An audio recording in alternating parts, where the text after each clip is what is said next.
Hello আসসালামু আলাইকুম। আপনারা সবাই কেমন আছেন? আলহামদুলিল্লাহ আমরা অনেক ভালো আছি। আমি আজকে ছোটো চিংড়ি দিয়ে ঢেঁড়স রান্না করবো। তো দেখেন ক্যামেরা রান্না করি। তো প্রথমে চুলে আমি একটা হাঁড়ি বসে দিচ্ছি, এরপর হচ্ছে আমি পরিমাণ মতো তেল তো পেঁয়াজ দিয়ে দিচ্ছি একসাথে। দেওয়ার পর একটু হালকা নেড়েছে, এরপর আদা রসুন বাটা দিয়ে দিলাম একসাথে। দেওয়ার পর হালকা একটু নেড়েছে, আমি পেঁয়াজগুলো একটু কষিয়ে নিব। তো দেখতেছেন আমি একদম ভালোভাবে নেড়েছে কষিয়ে নিচ্ছি। তো কিছুক্ষণ নেড়েছে, এরপর হচ্ছে ভালোভাবে কষানোর পর তারপর আমি এখানে দিব মশলা। তো হলদের গুঁড়ো দিয়ে দিব, ধনিয়ার গুঁড়ো দিয়ে দিব, জিরার গুঁড়ো দিয়ে দিব, মরিচের গুঁড়ো দিয়ে দিব, আর সামান্য স্বাদ মতো লবণ দিয়ে দিব।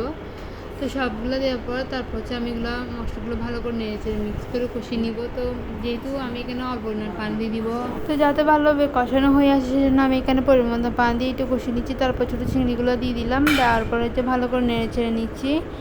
এরপর নেড়ে নেওয়ার পর পরিমাণ মতো পানি দিয়ে একটু ভালোভাবে কষিয়ে নিব। তো আপনারা পুরো ভিডিও দেখেন, দিয়ে কিন্তু অবশ্যই কমেন্ট করতে বলুন যে কেমন হচ্ছে আমার রান্নাটা। এরপর আমি এখানে ঢেঁড়সগুলো দিয়ে দিলাম, এগুলো কেটে দিয়ে পরিষ্কার করে নিচ্ছি। সবগুলো ঢেঁড়স একসাথে দিয়ে ভালো করে নেড়ে ছেড়ে নিচ্ছি। তো অল্প পরিমাণ পানি দেবে, যেহেতু আমি একটু ঝোল করে রান্না করবো, তো অল্প পরিমাণ পানি দিয়ে একটু ভালো করে নেড়ে নেবে। এরপর আমি এখানে দিয়ে দেবো টমেটো কুচি। তো একসাথে টমেটো কুচি দিয়ে দিলাম, দেওয়ার পর হচ্ছে চুলা আঁচটা একটু বড় করে আসছে যাতে একটু ভালোভাবে হয়ে আসে। এরপর লাস্টে যখন আমার রান্না কমপ্লিট হয়ে আমি ধনিয়া পাতা কুচি দিয়ে দিলাম একসাথে। তো হয়ে গেছে আমার রান্নাটা। এবার আমি চুলা আঁচটা বন্ধ করি, যেহেতু রান্না কমপ্লিট হয়ে আসার জন্য। তো কেমন হয়েছে ছোটো চিংড়ি দিয়ে ঢেঁড়স রান্না অবশ্যই কমেন্ট করতে বলবেন না। আমার ভিডিও হচ্ছে এবং সব পরিবারে দেখবেন। সবাই ভালো থাকবেন, সুস্থ থাকবেন। আল্লাহ হাফিজ, টাটা, বাই বাই।